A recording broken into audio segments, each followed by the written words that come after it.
ನಮ್ಮ ಯಾರು, ಎಲ್ಲಿಂದ ಬಂದೆ, ಯಾಕಾಗಿ ಇಷ್ಟೆಲ್ಲ ಕಾರ್ಯವನ್ನ ಮಾಡಿದ್ದೀಯ ಹೇಳು ನಡ.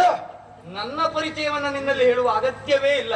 ಮುಂದುವರಿದ ಪರಿಚಯವನ್ನ ಕೇಳುವುದಕ್ಕೆ ಬರ್ತೀಯ.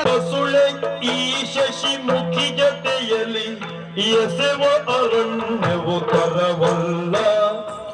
ಸುಳೆ ಈ ಶಶಿ ಮುಖಿ ಜೊತೆಯಲ್ಲಿ ಎಸೆವ ಅರಣ್ಯವು ತರವಲ್ಲ. ಎಸೆವ ಅರಣ್ಯವು ತರವಲ್ಲ. ಸುಮಗನಾಗಿ ನೋಡಲು ಎಸುಗೆ ತಾಳುವೆ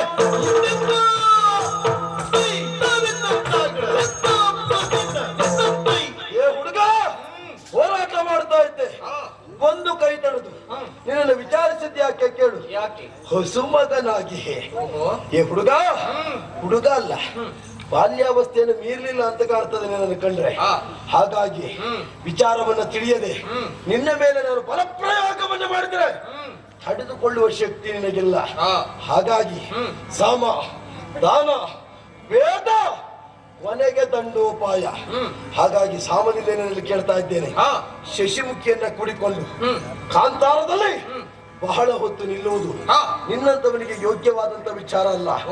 ಸಾರಿ ಸಾರಿ ಕೇಳ್ತಾ ಇದ್ದೇನೆ, ನೀನ್ ಯಾರು, ಅವಳು ಯಾರು, ಪರಿಚಯವನ್ನ ಹೇಳು.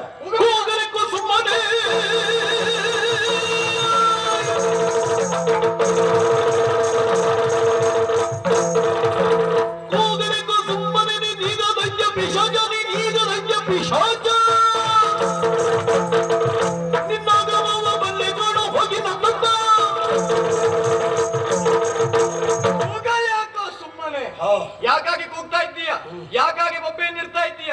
ನೋಡಯ್ಯ, ಕೂಗುವುದನ್ನ ಬಿಟ್ಟು ನನ್ನಲ್ಲಿ ಪರಿಚಯವನ್ನ ಕೇಳುವುದನ್ನ ಮುಂದುವರಿಸುವುದನ್ನ ಬಿಟ್ಟು ಅತ್ತ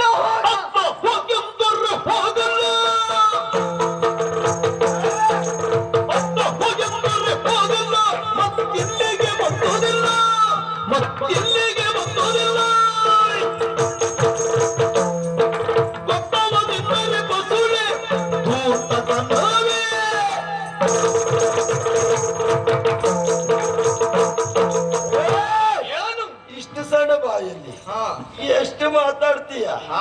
ಅತ್ತ ಹೋಗು.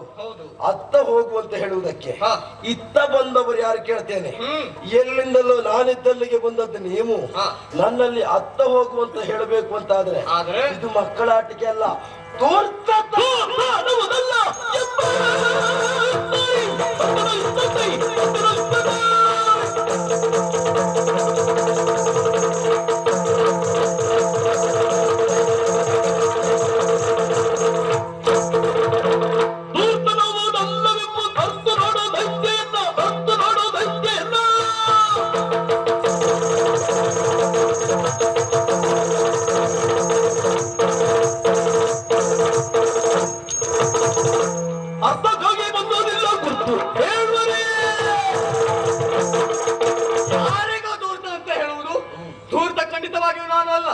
ಧೂರ್ತನಾದವರು ಯಾರು?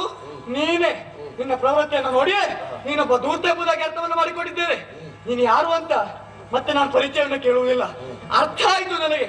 ವನದಲ್ಲಿ ಹೋಗುವಂತ ಜನರನ್ನು ತಡೆದು ಅವರ ಮೇಲಿರುವಂತಹ ಆಭರಣವನ್ನು ದೋಚುವ ಕಳ್ಳ.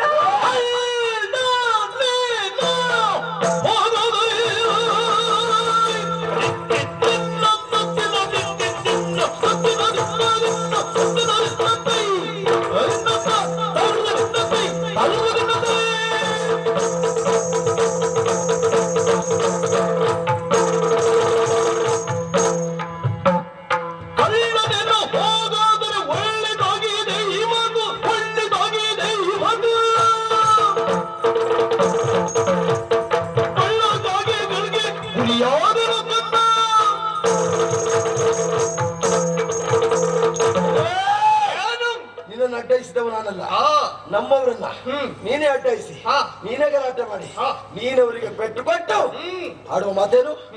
ಕಾಡು ಮಾರ್ಗದಲ್ಲಿ ಸಂಚರಿಸುವವರನ್ನ ಅಡ್ಡಾಯಿಸಿ ಅವರ ಮೈಮೇಲಿರುವಂತ ಆಭರಣವನ್ನ ಕಳ್ಳ ಕಳ್ಳ ದೊಡ್ಡ ಕಳ್ಳ ನೀನು. ಏ ಪಾಪಿ ಮಗನೇ, ನಾನಿದ್ದಲ್ಲಿ ಹೊಂದ್ಕೊಂಡು ನನಗ್ ಕಳ್ಳ ಅಂತ ಹೇಳ್ತೀಯ? ಹೌದು. ಇಲ್ಲಿ ಹೀಗೆ ಮಾತಾಡುವುದಕ್ಕೆ ಮುಂದಾದ್ರೆ ಕೊನೆಯ ಅಸ್ತ್ರ ಪ್ರಯೋಗಿಸ್ತೇನೆ, ಸಾವಿಗೆ ಗುರಿ ಮಾಡ್ತಾನೆ. ಗುರಿ ನಾನು ನಿನ್ನ ನೋಡೋಣ.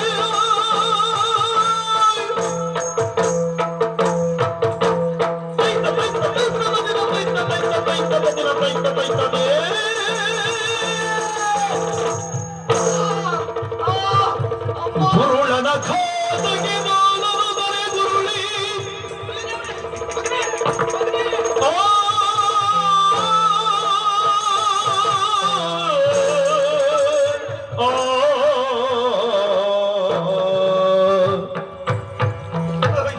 ಏತಕ್ಕೆ ಮಲಗಿದೆ ರಥದಲ್ಲಿ ಮಾತುಗಳಾಡದೆ